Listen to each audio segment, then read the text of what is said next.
My dear students. Jain रोजगार classes में आपका हार्दिक स्वागत है, अभिनंदन है। और जैसा कि आपको पता है कि मैं प्रोफेसर निहाल अहमद आप सबका मैं दिल की गहराइयों से इस क्लास में स्वागत करता हूं, अभिनंदन करता हूं। और जैसा कि आपको पता है कि ये जो क्लास है यह बिहार दरोगा के लिए डेडिकेटेड है, और इस डेडिकेशन में आपके रिजल्ट के लिए यह ज़रूरी है कि आप भी डेडिकेटेड हो जाएं, क्योंकि किसी भी चीज़ को पाने के लिए जुनून का होना निहायत ही ज़रूरी होती है। और हम सब तो यही जानते हैं कि मंजिलें उन्हें मिलती है जिनके सपनों में जान होती है, पंखों से कुछ नहीं होता, हौसलों से उड़ान होती है। तो माय डियर स्टूडेंट्स, आप हौसला बना लें और ये तय कर लें कि मुझे रिजल्ट देनी है, और यकीनन आपकी सफलता की इबारत एक स्वर्ण अक्षरों में लिखी जाएगी। तो आइए हम लोग शुरू करते हैं बिना विलंब से। आज हम लोग बिहार दरोगा के लिए डेडिकेटेड होकर, ये फर्स्ट क्लास है। और जैसा कि आपको पता है कि ये जो विषय है यह विषय भूगोल है, ज्योग्राफी का। माय डियर स्टूडेंट्स, इस भूगोल विषय आपके रिजल्ट को पे करने में, आपको रिजल्ट को देने में एक बहुत ही ख़ास रोल अदा करता है, बहुत ही ख़ास रोल प्ले करता है। और किस रूप में, तो आप सबको पता है कि हमारा जो ये बिहार दरोगा का जो सिलेबस है ये आपके सामने बखूबी यहाँ पर दिख रहा है। और यहाँ पर यह है बिहार दरोगा के तहत जो है कि भारतीय भूगोल में क्या पूछा जाएगा, यानी भूगोल विषय के अंतर्गत क्या पूछा जाएगा। तो मैं एक एक चीज़ों पर, या यूं कहें कि गागर में सागर को मैं भरने का काम करूंगा आज के इस क्लास में। पहली बात तो ये है कि इसमें जो फर्स्ट टॉपिक है, आप देखेंगे कि इसमें हमारा जो फर्स्ट टॉपिक है वो ये है भूगोल एक सामाजिक अध्ययन के रूप में। तो चूंकि भूगोल एक सामाजिक अध्ययन के रूप में, यहां से क्या प्रश्न पूछा गया है अब तक, भविष्य में क्या पूछा जाएगा, इन सारी चीज़ों पे बातें हम लोग की होगी। लेकिन यहाँ से क्या क्वेश्चन पूछा जा सकता है, तो एज ए होल ज्योग्राफी के विषय में पहली बात तो ये है कि यहाँ से प्रश्न ये पूछा जाता है कि जिस भूगोल के अंतर्गत हम लोग अध्ययन करते हैं उसके फादर कौन है। यहाँ अक्सर विद्यार्थियों में ये कन्फ्यूज़न रहता है कि एक पिता शब्द लिखता है, दूसरा जनक लिखता है, एक फादर लिखता है, दूसरा फाउंडर लिखता है। तो माय डियर स्टूडेंट, आप सबको पता है कि एक ग्रीक का जो ज्योग्राफर्स था, ग्रीक ऑफ स्कूल ऑफ ज्योग्राफर्स था, जिसका नाम था इराटोस्थेनीज। आप सबको पता है कि नाम था इराटोस्थेनीज। इराटोस्थेनीज ने सबसे पहले ज्योग्राफी शब्द को इस्तेमाल किया था, यानी उसने इस ज्योग्राफी शब्द का इस्तेमाल किया था और इस स्पेलिंग के साथ किया था, ज्योग्राफिया। चूंकि इन्होंने इस नाम से एक किताब लिखी थी, एक पुस्तक लिखी थी जिसका नाम था ज्योग्राफिया, और इसी में सबसे पहले इस ज्योग्राफी शब्द को लिखा गया। यानी कि इराटोस्थेनीज से पहले किसी ने ज्योग्राफी शब्द को नहीं दिया था। यही वजह है कि हम लोग इराटोस्थेनीज को कहते हैं फादर ऑफ ज्योग्राफी, जबकि इन्होंने ज्योग्राफी शब्द जो दिया तो इन्हें हम लोग फाउंडर भी कहते हैं, या हम लोग ज्योग्राफी का जनक भी कहते हैं। लेकिन एक और ज्योग्राफर्स का नाम आता है जिसका नाम था हिकैटियस। हिकैटियस यह भी ग्रीक स्कूल ऑफ ज्योग्राफर्स थे, और इन्होंने क्या कहा, इन्होंने ये कहा कि भूगोल विषय का हमें सिस्टमेटिक अध्ययन करने की जरूरत है। In the subject of geography study about all aspects related to the earth, that is known as geography. इन्होंने ये बातें कही, और जिसकी वजह से इन्हें भूगोल का फादर के नाम से संबोधित कर दिया जाता है। लेकिन अगर जनक की बातें आती है तो वो आपका इराटोस्थेनीज होता है। लेकिन माय डियर स्टूडेंट्स, आपको कंफ्यूज होने की बात नहीं है, क्योंकि अब तक जितने भी प्रश्न आए हैं उन सभी प्रश्नों में कभी भी एक साथ दोनों का नाम नहीं रहता। अगर हिकैटियस का रहेगा तो इराटोस्थेनीज का नहीं रहेगा, इराटोस्थेनीज का रहेगा तो फिर हिकैटियस का नहीं रहेगा। क्योंकि ये थोड़ी सी कंट्राडिक्शन हो जाती है। तो अगर जब भी प्रश्न पूछा जाए कि which of the following father of geography, then your answer is Eratosthenes. अगर हिकैटियस नहीं है तो फादर ऑफ ज्योग्राफी, अगर उसमें हिकैटियस है, इरेटोस्थनीज नहीं है, then your answer is Hecataeus. Okay my dear, तो इस तरह से जो है कि यहां से ये स्टार्टिंग से ये क्वेश्चन पूछा जाता है। बहुत सारी इसमें बातें हैं, लेकिन मैं एज ए होल जो आपका बिहार एसआई का जो सिलेबस है उस पर मैं चर्चा कर रहा हूं, इसलिए थोड़ी थोड़ी जो है कि सबों के बारे में आपके पास जानकारियां होनी चाहिए। दूसरी बात यह है कि हमारा ये टॉपिक जो है, इसमें ये हमारा जो टॉपिक है ये है आपका सौर मंडल और हमारी पृथ्वी। क्या मतलब इसका होता? पहली बात तो ये है कि सौर मंडल में हमारी पृथ्वी का वजूद क्या है, हमारी अर्थ कैसे एग्जिस्ट करती है। तो माय डियर, इसमें आप देखेंगे कि यह हमारा सोलर सिस्टम, यह हमारा यूनिवर्स है। ये क्या है? हमारा यूनिवर्स है, जिसको हम लोग ब्रह्मांड कहते हैं। अब रही बात कि इस ब्रह्मांड में ये जितने भी आप देख रहे हैं ये सब हेवनली बॉडी हैं, छोटे छोटे आपको इसमें बड़ी नजर आ रही हैं जिसको पिंड कहते हैं। लेकिन ये आप इसमें जो देख रहे हैं आप, तो यहां जैसे कि आपने देखा कि इसको मैंने सर्कल कर दिया, तो इसमें गैलेक्सीज हैं। ये जो देख रहे हैं आप, ये सब गैलेक्सीज हैं जो बड़े बड़े दिख रहे हैं। और एक गैलेक्सीज के अंदर बिलियंस ट्रिलियंस स्टार्स हैं। यानी गैलेक्सी जो होती है वो क्लस्टर ऑफ स्टार्स होती है, जिसमें बिलियंस ट्रिलियंस जो है उसमें स्टार्स होते हैं। उसी हमारी एक गैलेक्सी में, हमारे यूनिवर्स के एक गैलेक्सी में एक छोटा सा और भी गैलेक्सी है जिसको हम लोग मिल्की वे कहते हैं। यानी इसी में हमारा एक छोटा सा गैलेक्सी है जिसको मिल्की वे कहते हैं, और इसमें भी बिलियंस स्टार्स हैं। और उस बिलियंस स्टार में हमारा सन भी मौजूद है, हमारा सूर्य भी मौजूद है, और वह भी एक स्टार है। यानी कि अक्सर लोग कहते हैं यूं तो हर सांस का एक आगाज होता है और हर आगाज का अंजाम होता है। यूं तो आसमान में बेशुमार तारे हैं, मगर लेकिन उनमें सिर्फ एक सूरज का नाम होता। माय डियर स्टूडेंट्स, हमारे इस यूनिवर्स में मैंने कहा कि एक गैलेक्सी में बिलियंस स्टार है। हमारी जो गैलेक्सी है उसका नाम है आकाशगंगा, मिल्की वे। उसी को हम लोग मंदाकिनी भी कहते हैं, उसी को हम लोग दुग्ध मेखला भी कहते हैं। और उसमें हमारा एक छोटा सा स्टार है जिसका नाम है सूर्य।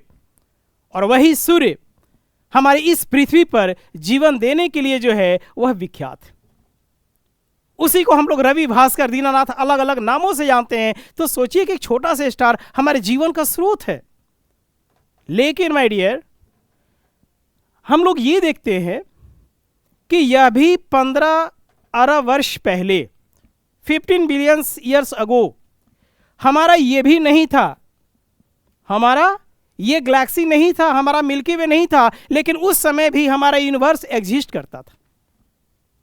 यानी हमारा मिल्की वे नहीं था तो जाहिर है कि हमारा सूर्य भी नहीं होगा, हमारे सोलर सिस्टम के सदस्य भी नहीं होंगे, हमारी पृथ्वी भी नहीं होंगी, यकीनन हम लोग भी उसमें शामिल नहीं होंगे। बात कब की है? बात है 15 बिलियंस की, 15 अरब वर्ष पहले की बात है। According to big bang theory 13.6 billions years जो है कि हमारे इस सौर मंडल की उम्र को बताई जाती है, हमारे सोलर सिस्टम की जो आयु है उस आयु को बताई जाती है।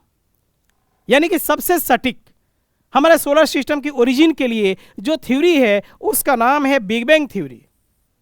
उसका नाम है बिग बैंग थियरी नाम है उसका।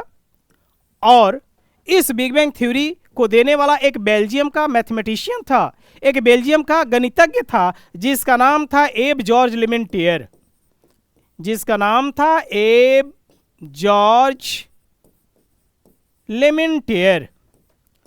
और ये बेल्जियम के रहने वाले थे। इन्होंने अपना यह थ्योरी दिया जिसका नाम था बिग बैंग थ्योरी। और बिग बैंग का मतलब होता है ब्रह्मांड का महाविस्फोट।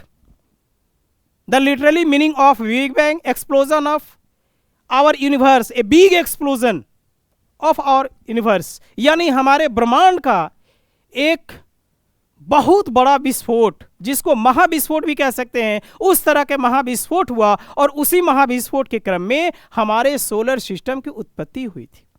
तो इन्होंने कहा था, एफ जॉर्ज लेमेंटियर ने, और यह क्वेश्चन पूछा कि बिग बैंग सिद्धांत किसने दिया है? एफ जॉर्ज लेमेंटियर ने। कहां के रहने वाले? बेल्जियम के रहने वाले।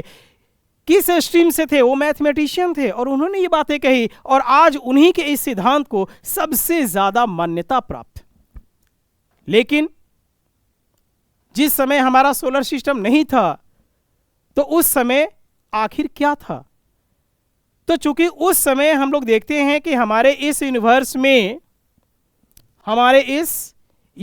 में बहुत सारे छोटे छोटे अदृश्य कण थे। अभी आपको ये कणें दिख रही हैं, लेकिन मैंने कहा कि उस समय भी हमारे इस यूनिवर्स में, हमारे इस ब्रह्मांड में बहुत सारे अदृश्य कण थे। उस अदृश्य कण को गॉड पार्टिकल्स का नाम दिया गया, यानी उसको हम लोगों ने कई नामों से उसको हमने संबोधित किया, हम लोगों ने उसको पुकारा, और ये जो अदृश्य कण है उस कण को कहते हैं हम लोग गॉड पार्टिकल्स। गॉड पार्टिकल्स कहते हैं। इसी को डार्क पार्टिकल्स भी कहते हैं, इसी को हिग्स बोसोन पार्टिकल्स के नाम से भी जानते हैं। इस तरह से जो है कि इस डार्क मैटर को, यानी कि ये डार्क मैटर भी है, जिसको मैंने कहा कि डार्क पार्टिकल्स, मैंने शुरू में कहा कि यह हमारा जो है ये डार्क मैटर है, अदृश्य कण है, और इसको इतने नामों से जाना जाता है। अगर आप जो है कि बीपीएससी का भी क्वेश्चन उठा के देखेंगे, रेल इसका दरोगा, बिहार दरोगा का क्वेश्चन उठा के देखेंगे, तो ये पूछा हुआ क्वेश्चन है कि गॉड पार्टिकल्स को, यानी इस गॉड पार्टिकल्स को अन्य किस नाम से जाना जाता है, और उसमें ये ऑलरेडी लिखा हुआ है उसके सी ऑप्शन में, और क्या है? Higgs boson particles. लेकिन माय डियर स्टूडेंट, आखिर ये जो डार्क मैटर है ये एक्चुअली में है क्या? तो हम सब जानते हैं कि डार्क का मतलब ही होता है अंधेरा, और वैसी चीजें जो हमारे नजरों के सामने है लेकिन अगर हम लोग को दिखाई नहीं देता है, इसका मतलब कि हमारी नजरों में अदृश्य बना हुआ, यानी कि वो हमारे सामने होने के बावजूद भी अगर उसको हम लोग नहीं देख पा रहे हैं, इसका मतलब कि वो हमारी नजरों में जो है वह बिल्कुल डार्क बना हुआ है, अदृश्य बना हुआ है। जैसे कि बिल्कुल घनघोर अंधेरी रात हो, आप अपने रूम में हो, लाइट आपकी कट चुकी है, और उस समय अगर आपको किसी चीज को खोजनी है तो आप ऐसे ऐसे करके टटोलते हैं कि अमुक चीज कहां पर है। क्यों? क्योंकि अंधेरा है, सारी चीजें उसी में मौजूद हैं, लेकिन फिर भी नहीं दिख रहा है। क्योंकि हम सब जानते हैं माय डियर कि देखने के लिए 4 फैक्टर्स का होना लाजमी है। किसी भी चीज को देखने के लिए 4 फैक्टर्स होना जरूरी है। वो कौन कौन सी चीजें हैं आप देख सकते हैं कि कौन कौन सी चीजें हैं जो हमारे देखने के लिए निहायत ही जरूरी होता है। पहली बात तो यह है कि जो फर्स्ट फैक्टर है जो देखने के लिए निहायत ही जरूरी है, निहायत ही आवश्यक है, वो है आपका आईज, यानी यू हैव टू आईज। आपके पास आंखें होनी चाहिए। सारी चीजें मौजूद है लेकिन आंखें ना हो तो फिर सारी दुनिया क्या होंगी? अंधेरी नजर आएंगी। अब रही बात कि आंखें भी कैसी होने हो, आंखें भी कैसी होनी चाहिए? आंखें हैं लेकिन कैसी, जो देख सके। तो जाहिर सी बात है कि आंखें जो है वह दिखने वाली हो, दिखाने वाली ना हो। पता चला कि आंख है और उसमें जो है कि रोशनी ही नहीं। इसका मतलब यह है कि हमारी दिखने वाली जो आंखें होती है वह हमारी क्या होती है? हेल्दी हो एंड क्लीन हो, यानी वह स्वस्थ हो और स्वच्छ हो। कई बार आप देखते हैं कि कहीं से गुजर रहे हैं और कोई आपका मित्र, कोई दोस्त जो है कि कहता है अरे यार देखो देखो जल्दी देखो उसको, उसी दौरान आपकी आंखों में धूल पड़ जाता है। कोई जो है कि छोटा सा जो है कि कीट जो है कि आके आंखों में प्रवेश कर जाता है और आप जो है कि उस चीज को देखने से वंचित रह जाते हैं, नहीं देख पाते। क्यों? क्योंकि आपकी आंखें उस वक्त क्या हो गई? अस्वच्छ हो गई, यानी आंखों में धूल पड़ गया, कोई चीजें पड़ गई। तो पहली चीज है कि हमारी आंखें तो क्लीन होनी चाहिए और दूसरा हमारी आंखें हेल्दी होनी चाहिए। अब यहाँ पर हेल्दी का क्या मतलब, चूंकि ये हेल्दी जो है ये हमारी आंखों के लिए हेल्दी का मतलब ये है कि हमारे आंखों का जो जितने भी सेल्स हैं, हम सब जानते हैं कि आंखों के लिए बहुत ही ऐसे ऐसे सेल्स हैं जिनका होना जरूरी है। जैसे हमारे आंखों में जो है कि रॉड सेल होता है, रॉड सेल होता है, हमारी आंखों में जो है कि कोन सेल होता है। तो इस तरह से ये जो सेल होते हैं इनका जो है कि स्वस्थ रहना जरूरी है। चूंकि ये जो रॉड सेल है जिसको हम लोग क्षण कोशिका कहते हैं, यह जो रॉड सेल अगर हम लोग अंधेरे में बैठे हुए हैं, अचानक उजालों में जाते हैं, आंखें छोटी हो जाती। अगर उजाले में हैं, अंधेरे में आते हैं, आंखों की पुतलियां फैल जाती है। तो चूंकि प्रकाश में अधिक और कम प्रकाश के बीच आंखों का सामंजस्य स्थापित करने के लिए जिस सेल की जरूरत होती है वह हमारा रॉड सेल काम करता है। कई बार आप देखते हैं कि आप रोड के किनारे खड़े हैं, अचानक कोई लाइट गाड़ी गुजर रही है, उसकी तेज प्रकाश आपकी आंखों पर पड़ती है, आंखें स्वतः बंद हो जाती। तो आपकी आंखों का स्वतः बंद होना दैट मीन्स कि आपका ये रॉड सेल जो है वह पूरी तरह से हेल्दी है। अगर रॉड सेल हेल्दी नहीं होता तो फिर आपकी आंखें खुली की खुली रह जाती। दूसरी चीज कि ये जो कोन सेल है, तो कोन सेल का काम ये होता है रंगों की पहचान करना। आप मुझे देख पा रहे हैं, मैं किस कलर का शर्ट पहना हूं वो भी आप देख रहे हैं, अमुक आदमी किस कलर का पहना हुआ है वो भी देख रहे हैं।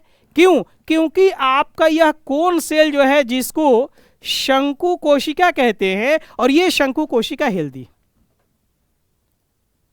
जैसा कि आपके सामने मैं अभी पढ़ा रहा हूं, मेरा नाम जो है निहाल सर है। तो चूंकि मेरा जो नाम है निहाल सर, इसमें भी कलर्स, और ये ऐसा कलर है जो प्राइमरी कलर है। अक्सर क्वेश्चन पूछा जाता है कि which of the following is primary colour. तो प्राइमरी कलर कौन कौन से हैं तो आपको रटने की जरूरत नहीं है, मेरा नाम याद रखिए, दैट इज इनफ।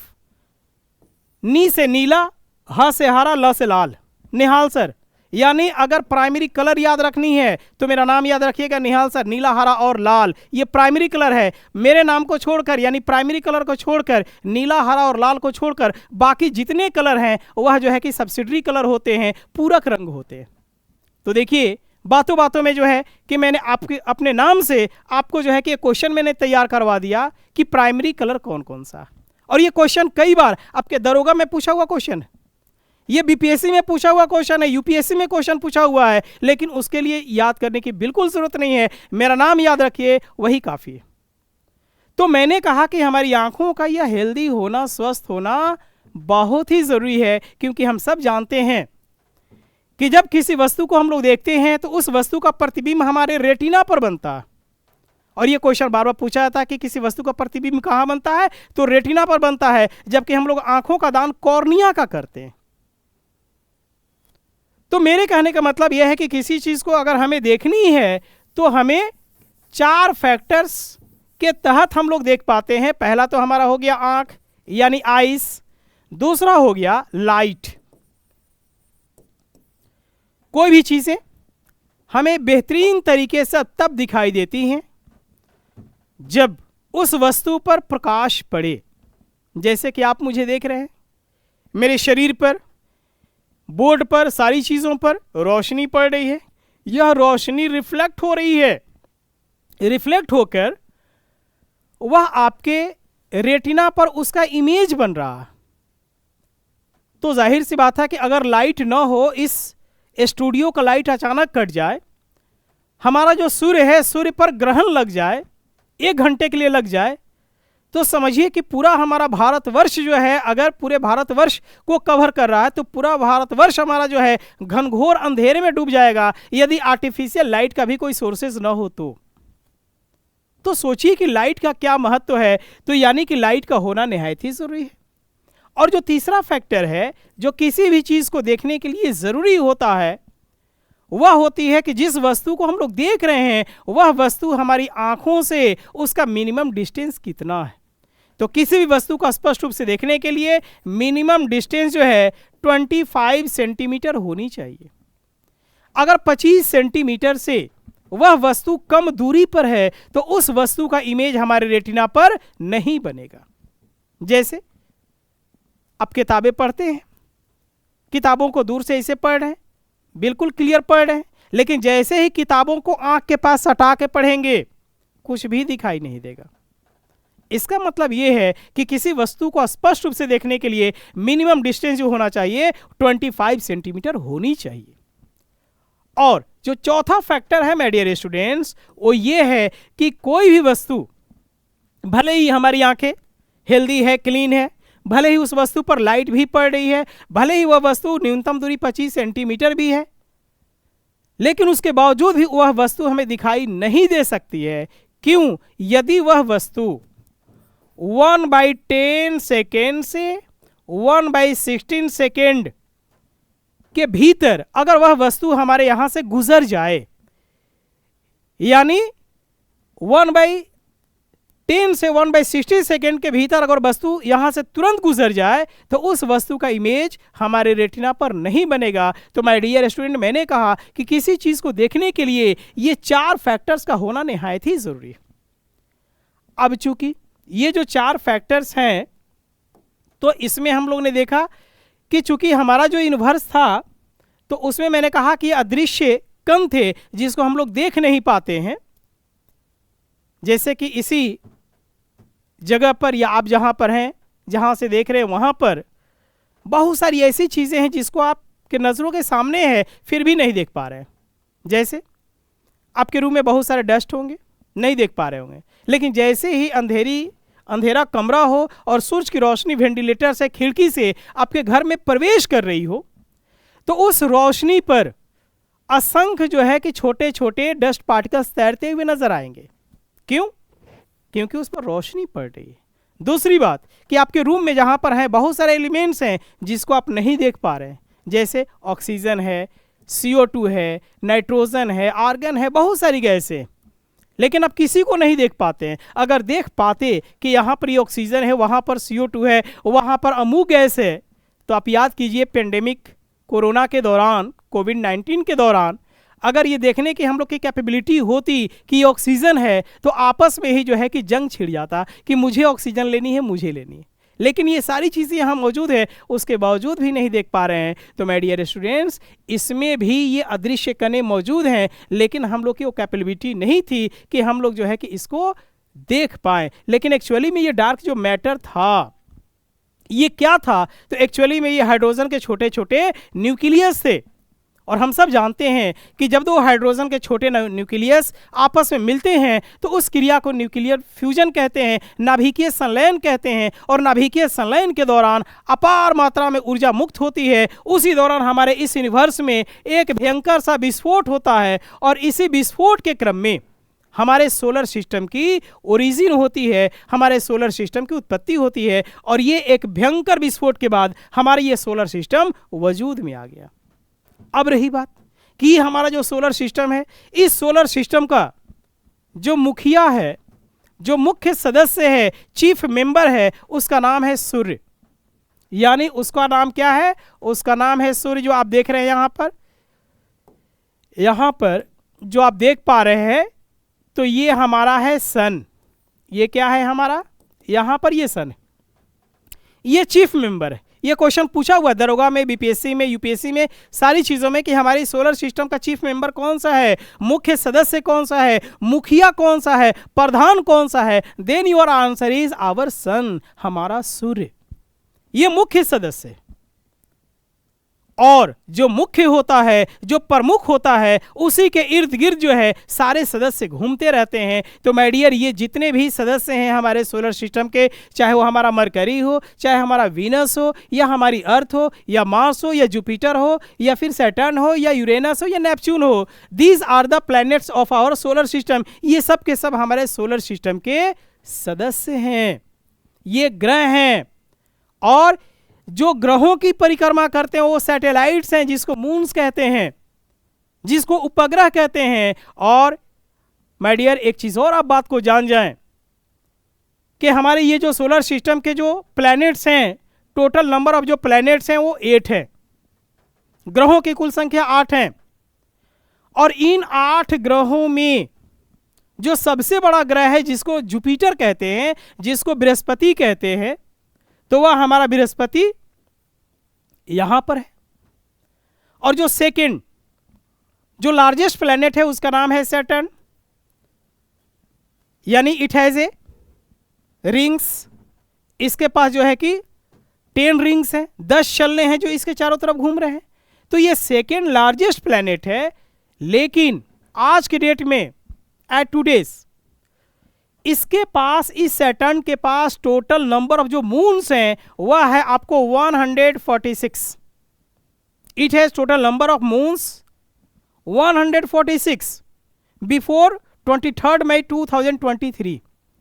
से पहले ये 145 था, 145 था। लेकिन 23 मई 2023 को एक और भी मून्स इसमें जुड़ गया और इस तरह से सैटर्न के पास जो उपग्रह हैं उनकी कुल संख्या बढ़कर हो गई है 146। जबकि ये सबसे जो लार्जेस्ट प्लैनेट है जिसका नाम है जुपिटर, इसके पास जो सैटेलाइट्स हैं, जो मून्स हैं, नेचुरल सैटेलाइट्स हैं, इनकी टोटल नंबर जो है 95। अब आप कहेंगे कि सर मैंने अमुक किताब में तो पढ़ा था कि 69 था, 61 था। तो दरअसल माय डियर स्टूडेंट्स, होता क्या है कि लगातार खोज की प्रक्रियाएं जारी हैं और जैसे जैसे हमारा विज्ञान तरक्की कर रहा है, जैसे जैसे हम लोग अपने सैटेलाइट्स को भेज रहे हैं, हमारे पास जो है कि हाईली पावरफुल टेलीस्कोप जो है वह रन कर रहा है, उसे ये पता चल रहा है कि अमुक एक और नया मून्स जो है अमुक प्लैनेट्स के पास मिल गया। तो इस तरह से ये इनकी जो है कि मून्स की स्थिति।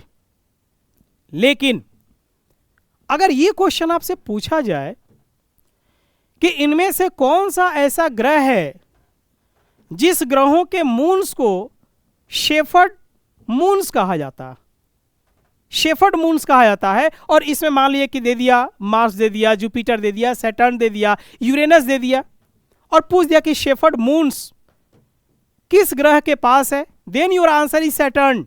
अगर सैटर्न है, शनि है, तो शनि के पास जो उपग्रह हैं, जो मून्स हैं, उसको शेफर्ड मून्स कहते हैं। जबकि जुपिटर जो है, यहां आप जो जुपिटर देख रहे हैं, इसके पास जो मून्स है 4 मून्स, जिसको गैलीलियो मून्स कहते हैं। क्या कहते हैं उसको? गैलीलियो मून्स कहते हैं, क्योंकि 1610 ईस्वी में जिस समय गैलीलियो ने टेलीस्कोप बनाया था, उस समय उन्होंने उस 4 उपग्रहों की खोज की थी, जिसका नाम था लो, जिसका नाम था कैलिस्टो, जिसका नाम था यूरोपा, और जिसका नाम था गैनीमीड। ये जो 4 जो मून्स हैं, जो सैटेलाइट्स हैं, जो जुपिटर के हैं, उस 4 मून्स को हम लोग कहते हैं गैलीलियो मून्स। तो इस तरह से हमने देखा कि यहां से ये हमारे, चूंकि ग्रहों की बात हो रही है, हमारे सोलर सिस्टम की बातें हो रही है, आपके सिलेबस में है और यहां से ये प्रश्न पूछा जाता है।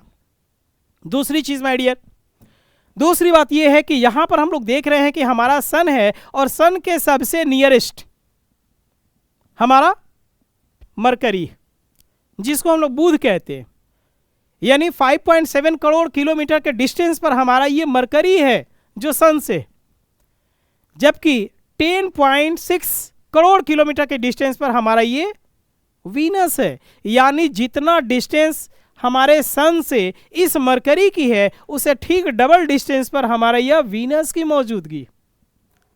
लेकिन प्रश्न ये उठता है माय डियर, प्रश्न ये उठता है कि जब मरकरी हमारे सन से, हमारे सूर्य से सबसे नियरेस्ट है, यानी हमारा सन एक जलता हुआ, एक दहकता हुआ आग का गोला है, आग का शोला है, उसके बावजूद भी, उसके नजदीक मरकरी को होने के बावजूद भी मरकरी सबसे हॉटेस्ट प्लेनेट नहीं है, जबकि उसके ठीक डबल डिस्टेंस पर हमारा ये वीनस है। लेकिन किताब के पन्नों में, आपके इंफॉर्मेशन में यही मिलेगा कि सबसे हॉटेस्ट, सबसे गर्म ग्रह अगर कोई है तो शुक्र है। What the reason behind it? क्या कारण है इसके पीछे कि यह सबसे नजदीक होने के बावजूद भी सबसे गर्म नहीं है, और उसे डबल दूरी पर होने के बावजूद भी वीनस सबसे दूर? तो इसकी मुख्य वजह यह है माय डियर कि आप देखेंगे कि जैसा कि हमने कहा कि यहां पर ये हमारा सन है, और इस सन के चारों तरफ ये कौन घूम रहा है? इस चारों तरफ ये घूमने वाला हमारा मरकरी है। और इसके बाद यहां देखें आप कि इसके बाद यह जो घूम रहा है इसका नाम है, ये हमारा वीनस है। और वीनस के ठीक बाद, वीनस के ठीक बाद आप देखेंगे कि हमारी यहां पर अर्थ है, ये हमारी अर्थ है, ये अर्थ, यानी ये हमारी अर्थ हो गई, यह हमारा वीनस हो गया, यह जो है कि मरकरी हो गया। मैंने कहा कि जब सबसे नियरेस्ट है यह मरकरी, किससे? हमारे सन से, यानी जब सन से यह हमारे जो मरकरी है ये सबसे नियरेस्ट है, यानी इसका डिस्टेंस जो है 5.7 करोड़ किलोमीटर, जबकि यह जो वीनस है इसका डिस्टेंस 10.6 करोड़ किलोमीटर है। कहीं कहीं 10.8 करोड़ किलोमीटर लिखा रहता है। ये मान के चला जाता है कि 10.5 करोड़ किलोमीटर की दूरी पर अमूमन यह स्थित। और हमारी जो अर्थ है इसका जो डिस्टेंस है 14 करोड़ 96 लाख किलोमीटर, यानी मोटा मोटी 15 करोड़ किलोमीटर के डिस्टेंस पर हमारी पृथ्वी की मौजूदगी। तो मैंने कहा कि ये सबसे गर्म नहीं है बल्कि सबसे गर्म ये है। ऐसा क्यों? ऐसा इसलिए क्योंकि हम सब जानते हैं कि हमारी इस वीनस पर कई गैसों की मौजूदगी है, और इस वीनस पर जो गैसों की मौजूदगी है इसमें 98 to 99% जो गैस है जो एग्जिस्ट कर रहा है वो CO2 गैस। अब आप कहेंगे सर CO2 गैस होने की वजह से ये गर्म कैसे हो सकता है? तो एक बात आप हमेशा जान रहे हैं कि हमारी पृथ्वी पर, हम लोग इंडिया में हैं या कोई दूसरे देश में है, अर्थ पर हैं, और अगर किसी देश में अचानक बाढ़ आ जाती है, सूखा पड़ जाता है, महामारियां आ जाती है, साइक्लोन आ जाता है, तो इस तरह की जो भी चीज़ें अगर होती है, तूफान आ रहा है, जो भी चीज़ें हो रही है, तो हम लोग सीधा सा कहते हैं कि it is the result of global warming, it is the impact of global warming. ये सब के सब जो है ग्लोबल वार्मिंग का नतीजा है, वैश्विक तापमान में वृद्धि का नतीजा। और जब ग्लोबल वार्मिंग के हम लोग तह में जाते हैं तो वहाँ पर इसका हमको कारण जो मिलता है कि लगातार जो ग्रीन हाउस गैसेस बढ़ रहे हैं, यानी हम सब जानते हैं कि जो ग्रीन हाउस गैस है लगातार इनमें इजाफा हो रहा है। तो माय डियर, ये जो ग्रीन हाउस गैसें हैं उनमें कौन कौन सी गैसें हैं? तो हम लोग जान रहे हैं कि CO2 है, CH4 है, N2O है। These are the major greenhouse gases. ये जो है कि प्रमुख ग्रीन हाउस गैसों में शामिल है। और सोचिए कि हमारी जो अर्थ है, अब सोचिए कि हमारी जो अर्थ है, तो यहां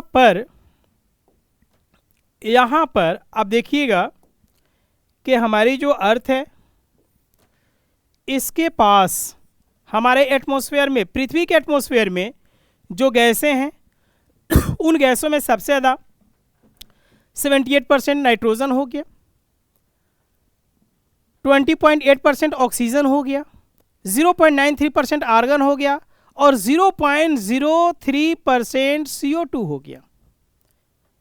लेकिन आज के डेट में ये CO2 की मात्रा बढ़ रही है और ये 0.045% हमारा ये CO2 है आज की डेट में। किस में? हमारी पृथ्वी के एटमॉस्फेयर में।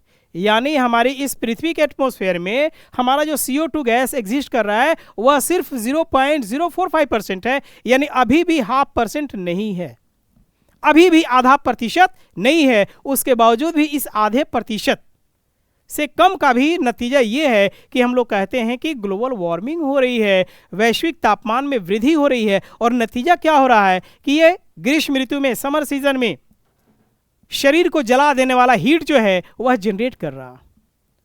तो सोचिए कि हमारे यहाँ ये जो इतना कम है, तो इसकी वजह से हमारे यहाँ ग्लोबल वार्मिंग हो रही है। तो ये ग्लोबल वार्मिंग अक्सर होती क्या है?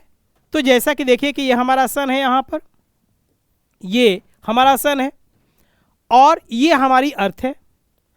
अब चूंकि सूर्य से आने वाली जो किरणें होती हैं, माय डियर, आप देख सकते हैं कि सूर्य से जो आने वाली किरणें होती है, इन किरणों को कॉस्मिक रेज कहते हैं। क्या कहते हैं? Cosmic rays. इसको कहते हैं कॉस्मिक रेज कहते हैं। तो ये कॉस्मिक रेज, अब ये जो कॉस्मिक रेज होती है इसका दो नेचर होता है। यह जो है कि चार्ज्ड एंड अनचार्ज दोनों होता है, आवेशित और अनावेशित दोनों होता है। क्वेश्चन पूछा हुआ है, अगर आप जो है कि बीपीएससी का प्रीवियस ईयर का क्वेश्चन उठा के देखेंगे तो इसमें ये क्वेश्चन पूछा हुआ है कि सूर्य से आने वाली जो कॉस्मिक रेज होती है उसका नेचर कैसा होता। तो ये आवेशित और अनावेशित दोनों होती है, और जब भी ये आती है ये शॉर्ट वेव में आती है। किस वेव में आती है? यह शॉर्ट वेव में आती है। और शॉर्ट वेव का नेचर क्या होता है? शॉर्ट वेव का नेचर ये होता है कि यह आसानी से हमारी अर्थ के एटमॉस्फेयर में इंटर कर जाती है, कोई रोकने वाला नहीं होता।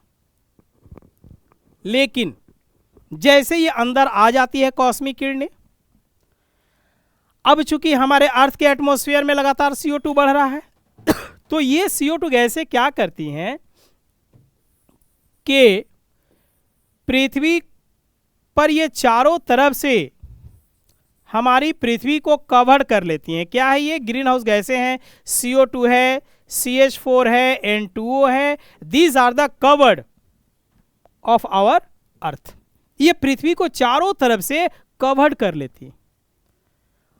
और ये कॉस्मिक रेज जो शॉर्ट वेव में आ रही हैं अंदर तो आ गई, लेकिन ग्रीन हाउस गैसों का नेचर होता है कि जब ये यहां से जाना चाहेंगी, जब यह यहां से जाना चाहेंगी तो यहां से आसानी से ये निकल नहीं पाएंगी, क्योंकि यह इसको निकलने ही नहीं देगा और इसको फिर नीचे की ओर जो है उसको टर्न करेगा। यानी इसका नेचर ये होता है, ये कहता है कि परदेसी परदेसी जाना नहीं। किसको? इस हमारी पृथ्वी को छोड़कर। यानी यह क्या करता है कि इसी को एब्जॉर्ब कर लेता और लगातार एब्जॉर्ब करता है। सोचिए जरा सा, आप जिस कमरे में हैं उस कमरे में दो लोग पहले से रह रहे हैं। अभी जनवरी के महीने में बहुत ज्यादा ठंडक पड़ रही थी। अगर आपके रूम में 20-25 लोग आके सो जाएं तो आपके पास ओढ़ने का साधन कम भी होगा तो ठंडक कम लगेगी, क्योंकि लगातार लोग आ ही रहे हैं, किसी को जाने की अनुमति नहीं है। तो लगातार क्या होगा? हीट को उत्सर्जित करेंगे। नतीजा ये होगा कि यहाँ हमारे यहाँ जो ग्लोबल वार्मिंग हो रही है ये ड्यू टू ग्रीन हाउस गैसों के इफेक्ट की वजह से हो रही है, और ये इसको बाहर निकलने नहीं दे रहा है, और जिसकी वजह से हमारी पृथ्वी का जो तापमान है वह पिछले 10 वर्षों के दौरान जो है वह आधा से 1 डिग्री सेल्सियस बढ़ चुका है। और इसी को हम लोग कह रहे हैं कि ये ग्लोबल वार्मिंग हो रही है, वैश्विक तापमान में वृद्धि हो रही है। और नतीजा क्या हो रहा है इसके? तापमान बढ़ने से हमारा ध्रुवों की जो भी बर्फ है या पहाड़ों पर जो भी ग्लेशियर हैं वो लगातार पिघल रहा है, जिसकी वजह से हमारा जो सी लेवल है, समुद्र का जो तल है, वह लगातार बढ़ रहा है। नतीजा क्या होगा? द्वीपीय जो देश हैं, जो तटीय प्रदेश हैं, वो पानी में डूब जाएंगे। इसकी वजह से बहुत सारा नेचुरल डिजास्टर होगा, प्राकृतिक आपदाएं आएंगी, और जिसकी वजह से समस्याएं खड़ी हो जाएंगी। तो मैंने कहा कि अभी हमारी पृथ्वी पर यह जो CO2 गैस की मात्रा है वह 0.5% भी नहीं है, तो हमारे यहाँ ग्लोबल वार्मिंग हो रही है। और सोचिए कि यह जो वीनस है, इसके पास मैंने कहा कि 98 to 99% CO2 गैस है। तो जाहिर सी बात है कि यहां पर जो भी सूर्य की कॉस्मिक किरणें आएंगी, आ तो जाएंगी, किंतु वह उसको निकलने नहीं देगा, उसको बाहर जाने नहीं देगा। नतीजा क्या होगा? नतीजा ये होगा कि ये यहां पर आ तो गई, चूंकि यहां से सन के पास चली और यहां आ तो गई, लेकिन अब इसको निकलने जब नहीं देगा तो यहां का टेम्परेचर लगातार बढ़ता चला जाएगा, और जिसकी वजह से वीनस जो है हमारे सोलर सिस्टम के अन्य ग्रहों की तुलना में सबसे गर्म ग्रह हो जाएंगे। दूसरी बात कि आखिर हमारे सोलर सिस्टम में तो ग्रहों की कुल संख्या जो है कि मैंने कहा कि 8 है, तो सबसे ज्यादा वीनस ही गर्म क्यों है? तो मैंने कहा कि यहां पर CO2 की मात्रा 98 से 99% है, तो प्रश्न ये उठता है कि यहीं पर क्यों है? इसलिए है क्योंकि सबसे ज्यादा वोल्केनिक इरप्शन किसी ग्रह पर होता है तो इसी वीनस ग्रह पर होता है, इसी शुक्र ग्रह पर होता है, तो इसलिए सभी ग्रहों में सबसे गर्म ग्रह है। तो माय डियर, आपने इस चीज को तो देखा। अब रही बात कि मैंने कहा कि जो भी घटनाएं हो रही हैं तो उन घटनाओं के तहत आप देखिएगा कि सबसे पहले आपके सिलेबस के पार्ट में मैंने बताया, इसमें सबसे पहले आपने देखा था कि कौन कौन सी चीज़ें आपको देखनी थी, तो उसमें मैंने कहा कि सोलर सिस्टम और ग्रहों के बारे में हम लोग को देखना पड़ेगा। दूसरी बात यह है कि मानव पर्यावरण जो है, यानी मानव का पर्यावरण के साथ क्या संबंध है, मानव का बिहेवियर जो है कैसे प्रभावित हो रहा है हमारे इन्वायरमेंट की वजह से। तो चूंकि हमारे इन्वायरमेंट में क्या है, बहुत सारी प्राकृतिक आपदा आता है, मानव जनित आपदाएं आती है। इन आपदाओं के कारण मानव की जीवन में जो बायोटिक कंपोनेंट्स हैं तो उसमें क्या होता है, उसके जीवन शैली में जो है लगातार जो है कि रुकावटें पैदा होती हैं। तो जैसे कि हमारा जो पर्यावरण है, इन्वायरमेंट है, हम सब जानते हैं कि हमारे इन्वायरमेंट का जो निर्माण होता है वो बायोटिक एबायोटिक कंपोनेंट्स के जो है इंटरेक्शन की वजह से होता। और चूंकि इसी हमारा जो एबायोटिक कंपोनेंट्स है उसमें मिट्टियाँ शामिल है, हवाएं शामिल है, पानी शामिल है, ये सारी चीज़ें जो है हमारे एबायोटिक कंपोनेंट्स में शामिल है। और जब इसके हेल्थ पर प्रभाव पड़ता है तो कहीं ना कहीं जो है उसका व्यापक असर पड़ता। उसी क्रम में जो है कि हमारे जो है कि तरह तरह की जो है कि समस्याएं उत्पन्न होती है, हमारे पर्यावरण में जितनी भी चीज़ें हैं इस तरह की स्थितियां उत्पन्न होती है। जैसे कि उसी पर्यावरण में हम लोग देखते हैं कि हवाओं की बात करते हैं, चूँकि आप देखिएगा कि इसमें जो है कि वायु की बातें हो रही है, पानी की बातें हो रही है।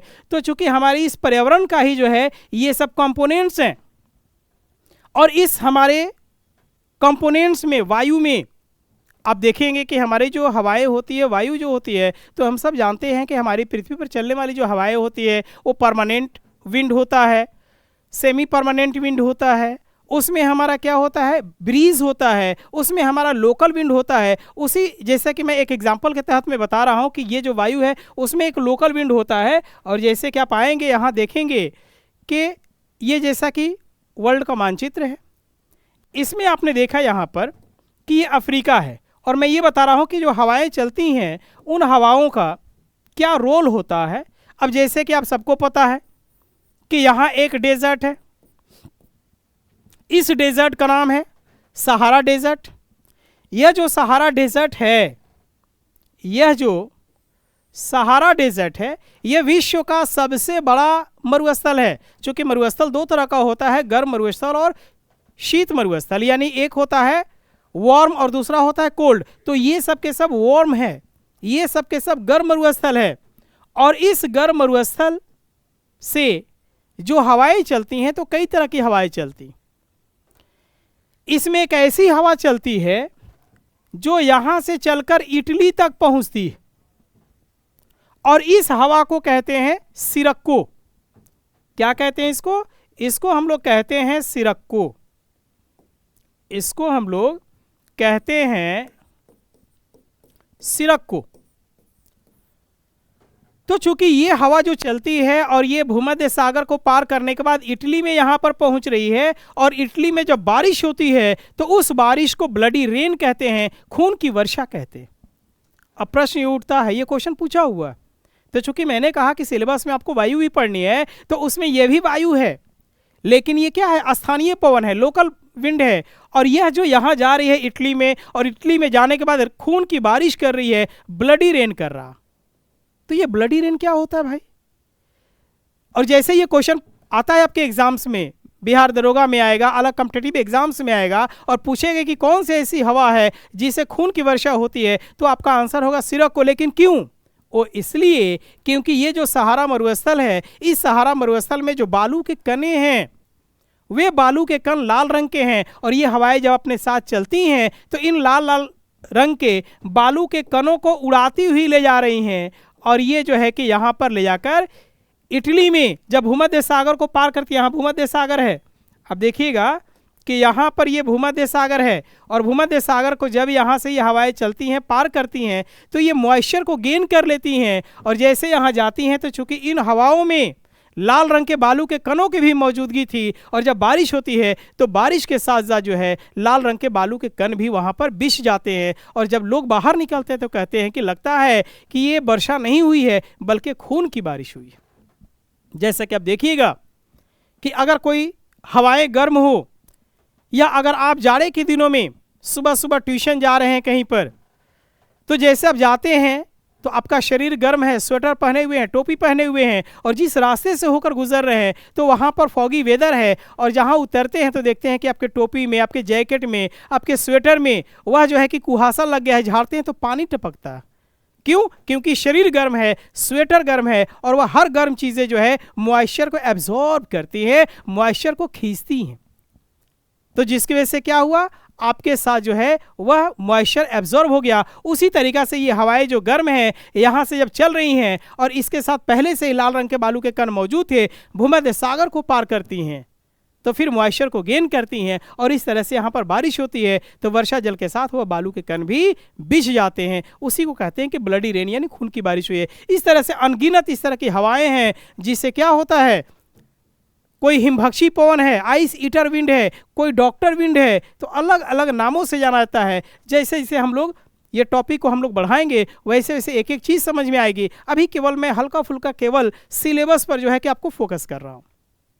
तो मैंने कहा कि इस तरह से स्थितियाँ यहाँ पर पैदा होती है। दूसरी बात यह है कि आप यहाँ पर देखेंगे कि ये हमारा इंडिया है, चूँकि जितने भी क्वेश्चन रहेंगे वो ज़्यादातर इंडिया से रिलेटेड रहेंगे।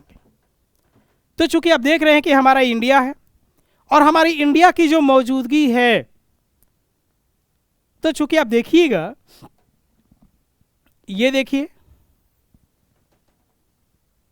यह हमारी पृथ्वी का ग्लोब है। आपको ग्लोब भी पढ़ना है इसमें, और ग्लोब से बहुत सारा क्वेश्चन आता है।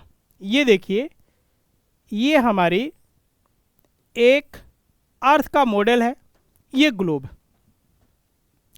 यहाँ पर यह बताने का औचित्य ये है कि चूंकि हमारी पृथ्वी का जो आकृति है, जो आकार है, उसकी आकृति को लघ्वक्षाकार कहते हैं। उसकी आकृति को क्या कहते हैं? उसकी आकृति को हम लोग कहते हैं लघ्वक्षाकार। और इस लघ्वक्षाकार का मतलब क्या होता है? इस लघ्वक्षाकार का मतलब ये होता है कि पृथ्वी का अपने ध्रुवों पर धंसा हुआ होना। तो चूंकि हमारी पृथ्वी अपने ध्रुवों पर क्या है? धंसी हुई है, अपने ध्रुवों पर चिपटी, और दोनों ध्रुवों को मिलाकर यह जो धंसान है वह 43 किलोमीटर है, 43 किलोमीटर से। चूंकि यहाँ पर ये एनपी है, नॉर्थ पोल है, और यहाँ पर ये साउथ पोल है, एसपी। यहाँ पर ये जो धंसान है वह 22 किलोमीटर है, और यहाँ पर जो धंसान है वह 21 किलोमीटर है। दोनों को ऐड करेंगे तो 43 किलोमीटर। ये भी क्वेश्चन पूछाता है। तो चूंकि ज्योमेट्री में, ज्यामिति में हमारी पृथ्वी के लिए किसी विशेष आकृति को नहीं दिया गया था, तो इसके लिए हमारी पृथ्वी के लिए एक नया शब्द ही दे दिया गया, ज्योइड। और इसी आकृति को कहते हैं लघ्वक्षाकार। क्या कहते हैं? लघ्वक्षाकार कहते हैं। तो हमारी पृथ्वी की आकृति जो है लघ्वक्षाकार है, यानी पृथ्वी की जैसी। क्यों? क्योंकि दोनों ध्रुवों पर चिपटा हुआ होना। और क्वेश्चन पूछा गया है कि पृथ्वी की आकृति को जियोड कहते हैं, इसका मुख्य कारण क्या है? तो इसका मुख्य कारण यही है कि पृथ्वी अपने दोनों ध्रुवों पर जो है वो धंसी हुई है, और उसी वजह से इसको लघ्वक्षाकार या जियोड कहते हैं। तो चूंकि ये तो हमारी पृथ्वी हो गई, अब इस पृथ्वी पर आप देखेंगे तो ये अफ्रीका महादेश हो गया, यहाँ देखेंगे तो ये यूरोप का भाग हो गया, ये सऊदी अरब वगैरह आ गया, ये हमारा यहाँ पर इंडिया हो गया, और ये पूर्वी एशियाई देश हो गया। इधर जाएंगे तो ये ऑस्ट्रेलिया का भाग हो गया, यहाँ अंटार्कटिका का हो गया। इधर आएंगे तो ये नॉर्थ अमेरिका का एरिया हो गया, ये देखिए। और ऐसे आएंगे तो ये साउथ अमेरिका हो गया। अब कहने का यहाँ पर अर्थ ये है कि यह जो है, जो कंटिनेंट है, तो हमारी पृथ्वी पर टोटल नंबर ऑफ जो कंटिनेंट्स हैं कौन कौन से हैं? तो सबसे बड़ा तो हमारा एशिया हो गया, क्योंकि यही हमारा जो कंटिनेंट्स है, इसी कंटिनेंट का नाम जो है एशिया है। इसी का नाम क्या है? एशिया है। उसके बाद ये जो कंटिनेंट है इसका नाम है अफ्रीका, इसका नाम है नॉर्थ अमेरिका, इसका नाम है साउथ अमेरिका, इसका नाम है यूरोप, इसका नाम है ओशेनिया और इसका नाम है अंटार्कटिका। अब चूंकि हमारी इस एशिया में हमारा यहाँ पर ये इंडिया है, ये भारत है, जिस भारत को हम लोग देख रहे हैं, तो हमारा इंडिया यहाँ पर है और हमारा जो एशिया है इसका विस्तार यहाँ तक है। तो क्वेश्चन ये पूछा जाता है कि इंडिया का एशिया में पोजीशन क्या है, यानी भारत का एशिया में स्थिति क्या है? क्या हमारा इंडिया एशिया में उत्तर में है? क्या हमारा इंडिया एशिया के दक्षिण में है? क्या हमारा इंडिया एशिया के पूरब में है? क्या हमारा इंडिया एशिया के पश्चिम में है? तो इसका सही आंसर होगा कि हमारा इंडिया ना तो उत्तर में है, ना दक्षिण में है, ना पूरब में, ना पश्चिम में है, बल्कि मध्य दक्षिण का जो एरिया है, यानी दक्षिण मध्य में, यानी दक्षिण मध्य में हमारे इंडिया की स्थिति है। यानी एशिया के दक्षिण मध्य का एरिया जो है, यहां पर हमारे इंडिया मौजूद है, यानी ये हमारा इंडिया। दूसरी बात यह है कि हमारा इंडिया किसका अभिन्न अंग है? तो चूंकि हमारा इंडिया जो है वह आपको गोंडवाना लैंड का अभिन्न अंग है। चूंकि हमारा ये क्या है, ये पूरा हमारा पैंजिया, यानी 15 करोड़ वर्ष पहले की बात है कि जिस समय एशिया अलग नहीं था, जिस समय अफ्रीका अलग नहीं था, जिस समय नॉर्थ अमेरिका, साउथ अमेरिका या हमारा यूरेशिया ये सब अलग नहीं था, उस समय सभी जो कंटिनेंट्स थे वे सब के सब आपस में क्या थे? वे जुड़े हुए थे। यानी वे सब के सब आपस में जुड़े हुए थे। जैसा आप देखिएगा कि 15 करोड़ वर्ष पहले हमारे जितने भी कंटिनेंट्स थे वे सब इस तरह से आपस में जुड़े हुए थे, ऐसे, और इसी का नाम था पैंजिया। और ये पैंजिया एक्चुअली में क्या था? एक विशाल महाद्वीप था। यानी यह जो था एक बहुत बड़ा महाद्वीप था और इस महाद्वीप के चारों तरफ पानी था, यानी एक विशाल महासागर था। और इस विशाल महासागर का नाम था सुपर ओशियन, यानी पैंथालासा। पैंथालासा जिसको कहते हैं हम लोग क्या चीज? पैंथालासा को हम लोग कहते हैं विशाल महासागर। विशाल महासागर। और ये पैंथालासा एक्चुअली में जर्मन वर्ड है जिसको अल्फ्रेड वेगनर ने दिया था। और इस पैंथालासा घेर के रखा हुआ था किसको? पैंजिया को। ये पैंजिया है, ये पैंजिया है। पैंजिया भी एक जर्मन भाषा का शब्द है जिसका मतलब होता है विशाल महाद्वीप। विशाल महाद्वीप। अब इस पैंजिया में दरारें पड़ती है इंटरनल फोर्स की वजह से, और जब दरारें पड़ती है तो यह हमारा पैंजिया दो भागों में बढ़ जाता। ये हमारा पैंजिया दो भागों में बढ़ जाता है। अलग अलग डायग्राम्स आपको जो है कि देखने को मिलता है। अलग अलग जो ज्योग्राफर्स हैं वो अलग अलग तरह का डायग्राम्स बनाते हैं, लेकिन समझाने के दौरान जो है मैं इस तरह का डायग्राम बना रहा हूँ। तो चूंकि ये हमारा पैंजिया दो भागों में बढ़ गया कार्बोनिफेरस पीरियड में, इसका नाम है अंगारा लैंड रखा गया, अंगारा लैंड। और इसका रखा गया गोंडवाना लैंड, इसका नाम रखा गया गोंडवाना लैंड। तो जैसे ये हमारा पैंजिया का विभाजन हुआ तो इस पैंजिया के बीच में पानी प्रवेश कर गया। क्या कर गया? पानी प्रवेश कर गया। तो अगर वह जल राशि, वह वाटर बॉडीज जिसका एक या एक से अधिक भाग किसी महासागर को टच करता हो तो उसको सागर कहते हैं। यानी वह जल राशि या वह जलीय भाग जिसका एक या एक से अधिक भाग किसी महासागर को टच करता है तो उसको क्या कहते हैं? उसको सागर कहते हैं। तो चूंकि ये तो विशाल महासागर था ही, मैंने पहले ही लिखा कि this is the super ocean, यह विशाल महासागर है, और इसको इसने टच किया तो यकीनन यह क्या कहलाएगा? सागर कहलाएगा। और यही वह सागर है जो हमारी पृथ्वी के धरातल पर सबसे पहले बना, और इसी का नाम है टेथी सी। इसी का नाम है टेथिस सागर। अगर आपसे क्वेश्चन पूछा जाएगा कि पृथ्वी के धरातल पर बनने वाला पहला सागर कौन सा है, तो माय डियर यही आंसर होगा, टेथिस सागर। और टेथिस सागर ने इस हमारी पैंजिया को 2 भागों में बांट दिया। क्वेश्चन पूछा जाएगा कि कौन सा ऐसा सागर है जो पैंजिया को 2 भागों में बांट दिया, तो एक का नाम है, इस टेथिस सागर का नाम जिसने बांटा, एक अंगारा लैंड, एक गोंडवाना लैंड, यानी टेथिस सागर ने पैंजिया को 2 भागों में बांट दिया।